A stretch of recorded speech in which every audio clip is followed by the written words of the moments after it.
Hello, class. I unfortunately need to go home. I am feeling pretty under the weather, so I thought because I don't want you to fall behind on this lesson that I would record exactly what I would do if I was in class with you, and Miss Jones will be with you today. Okay, so I am going to present exactly the steps to what exactly is expected of you today, and then you'll have the remainder of the class to just have studio time to work on a digital painting in Adobe Photoshop. Okay, so first things first, I'm going to give you today and a little bit of Monday to finish a pre-assessment digital painting in Adobe Photoshop. So you're going to use basic Photoshop digital painting skills. Now, I do realize that most of you do not have much experience in it, so this is a pre-instruction. Therefore, you're just showing off what skills you have today. These are your requirements, but Miss Jones will go over more of what this is. So as far as what to paint, that is totally up to you. I'm just going to show you some examples of some artworks made by my previous art students. Think about what interests you. What's your favorite type of thing to paint? It could be a still life object. It could be a portrait in your phone. It could be from imagination. It could be a character design.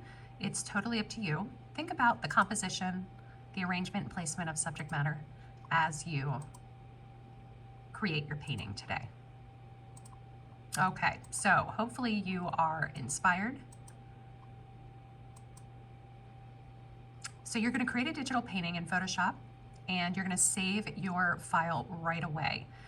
That way you don't lose it in case Photoshop freezes. And as I said yesterday, the word of the day was patience. So again, everything will take a little bit of time to start working for you.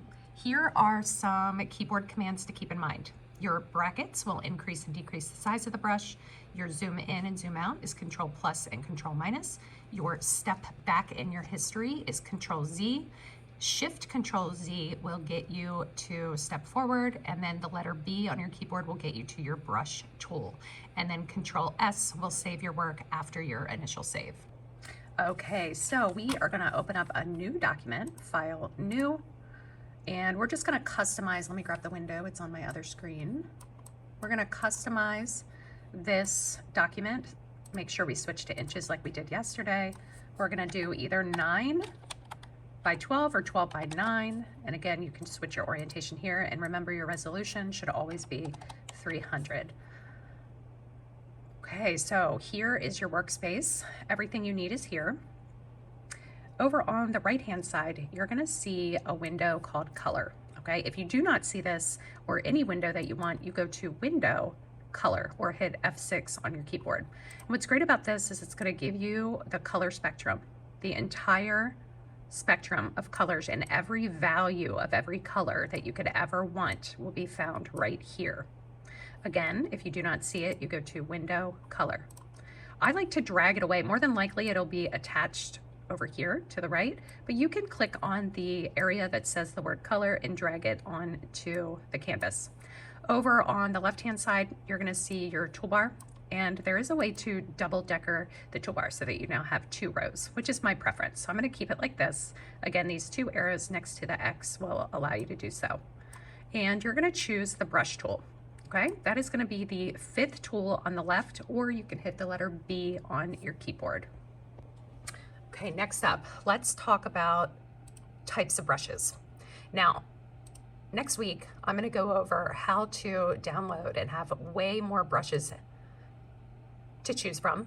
But for now, we're all just gonna use the general brushes. You have either soft round or hard round, and you can change your size here for the brush, or you can use your brackets on the keyboard. So right bracket will make it bigger, left bracket will make it smaller. So that's right bracket, left bracket. Make sure you write that down in your sketch notes from yesterday, okay? Now, 100% hardness is going to be a solid outline. 50% hardness is going to give you a medium softness. And then 0% hardness is going to give you the ability to blend colors better. The other thing I want you to pay attention to here is the flow and opacity. Flow should be at 100, and if you want to blend colors even more, you can adjust the opacity. I'll get in more detail on opacity versus flow next week, but for now, if you want to blend your paint, you want to adjust your opacity. And that's really going to be kind of a trial by error. So play with it. So I'm just going to go ahead and use a soft round brush. Right now, I'm going to choose a green color from the color picker and show you what a soft round brush looks like. Now I'm going to switch that to a 100% hardness to show you the difference. And then now I'm going to show you about a 50% hardness. Okay, now watch as I adjust the opacity. Every time I brush over top, you can see that it's going to build the paint and allow you to blend. If I have it at 100% opacity, it is a lot brighter and you can't blend. So the more I layer, it's not going to give you that painterly effect. So you can change that adjustment. I also recommend a 100 or 0% hardness to blend your colors more at a lower opacity, and it will allow you to blend. The other thing I want to direct your attention to is the layer window. Okay, if you do not see this, again, you're going to go to Window, Layers. What we don't want to do is exactly what I've done here. So I'm going to step back in my history, Control Z, until everything goes away. And yesterday we changed our step backs to 1,000 so I can keep stepping back. We never want to work in the background layer. So I'm going to have you guys paint in a separate layer. So at the bottom of the layer window, you're going to click the plus sign, which gives you a second layer. Now you can keep adding more layers as you work today, but just start with this, because now what's cool is you can grab the move tool and you can move your painting anywhere on the screen that you want, because it's in a separate layer and it's not locked. If you did it in the background, it would be locked in place. Okay, now lastly, before you guys get started, you're gonna go to File, Save As to save your layers. At the end, let me drag this window over.